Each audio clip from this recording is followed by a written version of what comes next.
और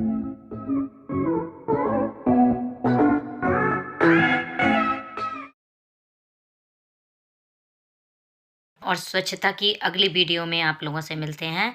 नमस्कार मित्रों, आज हम चर्चा करेंगे दाल हमारे जीवन में अनिवार्य है। दाल एक अनिवार्य पोषण के रूप में किस तरह से लाभ देती है।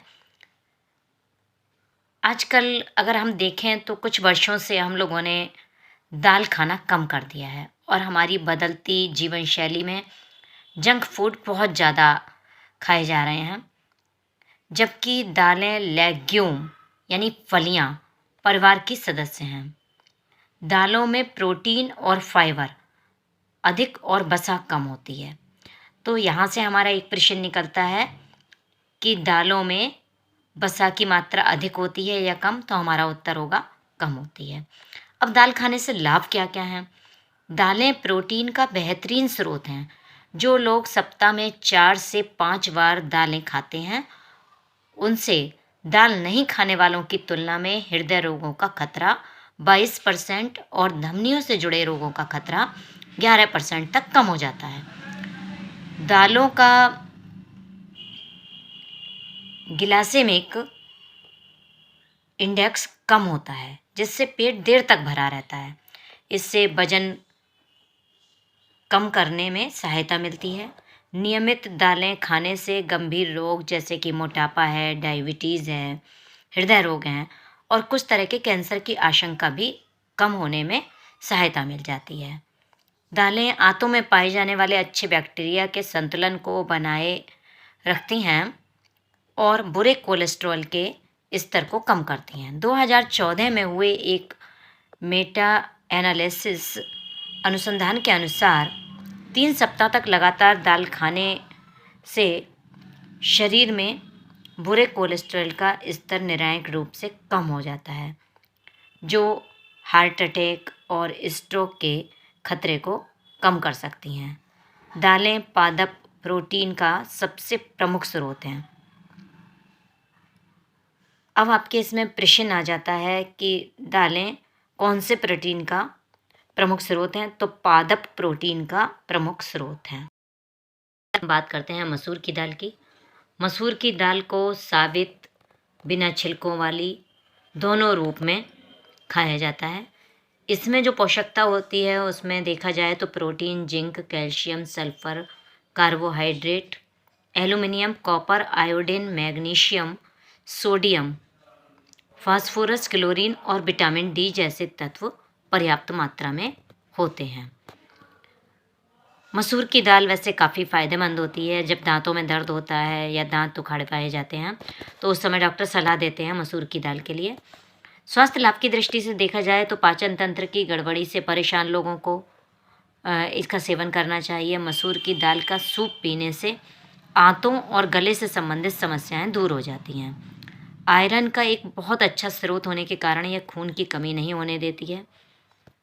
इसका सेवन स्ट्रोक, हाइपरटेंशन, हृदय रोग, डायबिटीज़ का खतरा कम करता है।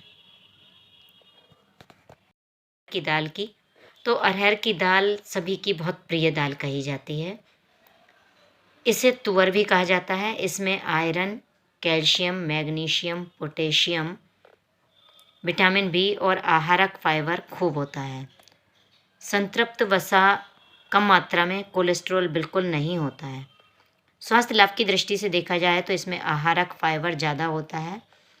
यह आंतों को साफ रखती है, हृदय रोग की आशंका को कम करती है। यदि गैस, कब्ज और सांस के रोगी हैं तो इसे कम मात्रा में या हरी सब्जियों के साथ में खाना चाहिए। दूसरी बात ये, क्योंकि गर्म कही जाती है तो इसको अगर अरहर की दाल को हम भिगोकर सेवन करते हैं तो बहुत फ़ायदा करती है। अगली बात करें हम लोग तो लोबिया। लोबिया को अंकुरित करके भी खाया जाता है, जिससे इसमें एंजाइमों और आहारक फाइबर की मात्रा बढ़ जाती है। लोबिया प्रोटीन से भरपूर होता है। इसमें जिंक पर्याप्त मात्रा में होता है और पुरुषों के लिए बहुत फ़ायदेमंद होता है। स्वास्थ्य की दृष्टि से यदि देखें तो प्रोटीन और फाइबर का एक बहुत अच्छा स्रोत है, इसलिए वजन कम करने के इच्छुकों को इसे खाना चाहिए।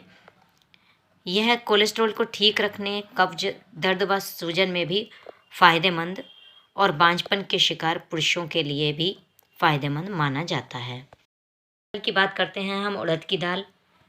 उड़द की दाल पौष्टिक व बलवर्धक होती है। यह दाल भारी होती है, इसलिए कमज़ोर पाचन वालों को कम खानी चाहिए।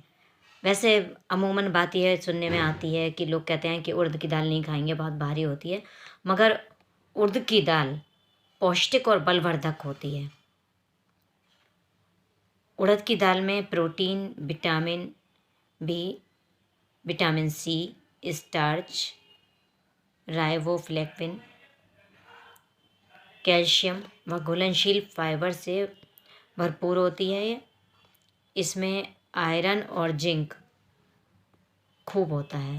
अब आपके प्रश्न बन जाते हैं कि उड़द की दाल में कौन कौन से पोषक तत्व होते हैं। तो protein, vitamin B, vitamin C, starch, riboflavin, calcium और घुलनशील फाइबर इसमें भरे होते हैं। करते हैं चना दाल पर। चने की दाल पौष्टिक होने के साथ शरीर को ताकत भी देती है। इसमें फाइबर सबसे अधिक मात्रा में होता है, जो कोलेस्ट्रॉल को कम करने में सहायक होता है।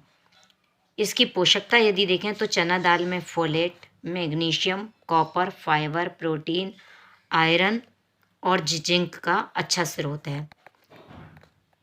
सेहत के यदि लाभ देखे जाएं तो चने की दाल का सेवन एनीमिया, कब्ज, पीलिया, उल्टी, बालों के गिरने की समस्या से राहत देता है। मधुमेह रोगियों के लिए यह फ़ायदेमंद है और खून में शर्करा के स्तर को ठीक रखती है। यह दाल खाने में भारी होती है, जिन्हें अपच होती है उसमें क्या करते हैं हम लोग, लौकी या तोरई आदि सब्जियां डालकर इसको बनाया जाता है, तब बहुत फ़ायदा करती है। के रूप में बात करते हैं हम लोग मूंग की दाल के बारे में। मूंग दाल को सबसे पोषक दाल कहा जाता है। यह सुपाच्य, बहुत जल्दी पच जाती है। अंकुरित दाल को सर्वाधिक पोषक माना जाता है। इसके साबित मूंग में यदि अंकुरित करके खाया जाता है तो बहुत फ़ायदा करती है। पोषकता के रूप में देखें तो इसमें manganese, potassium, folate, magnesium, copper, zinc और विटामिन बी व आहारक फाइबर का अच्छा स्रोत है। स्वास्थ्य लाभ की दृष्टि से यदि हम देखें तो जिन्हें पेट से जुड़ी समस्याएं हैं उन्हें मूंग दाल खानी चाहिए। यह हड्डियों के लिए फ़ायदेमंद है। इसका सूप पीने से जल्दी इसका जो है अगर ये पिया जाता है तो रोगों से बहुत जल्दी हम लोग निजात पा सकते हैं। और गर्भवती महिलाओं को सप्ताह में कम से कम 3 दिन से या 3 दिन से ज़्यादा इन्हें यह दाल खानी चाहिए। में अक्सर एक प्रश्न आता है कि एक दिन में हम कितनी मात्रा में दाल खाएं। तो एक सामान्य व्यक्ति को प्रतिदिन कम से कम 100 ग्राम दालों का सेवन करने की सलाह दी जाती है। इससे लगभग 15 ग्राम फाइबर और लगभग 7 से 9 ग्राम प्रोटीन प्राप्त होगा। अगर कार्बोहाइड्रेट और शुगर कम लेते हैं तो ज़्यादा भी खा सकते हैं। गर्भवती महिलाओं को अधिक मात्रा में दालें खानी चाहिए।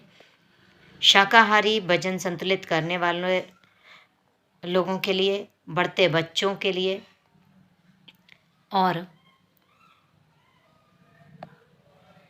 जिन्हें ग्लूटेन से एलर्जी हो उन्हें दालें अधिक खानी चाहिए। अब किस किस को दालों का सेवन नहीं करना चाहिए, यह आपका प्रश्न बन जाता है। तो दाल खाने के बाद एसिडिटी रहती हो, खाने के बाद उनींदापन या पेट फूलता हो तो दाल कम खाएं। खूब पानी पिएं, धीरे धीरे मात्रा बढ़ाएं। अगर यूरिक एसिड या फिर फैटी लिवर, पथरी, लिवर सिरोसिस की समस्या रही है तो दाल डॉक्टर के परामर्श से ही लें। हमेशा पूरी तरह पकाकर ही दाल खानी चाहिए।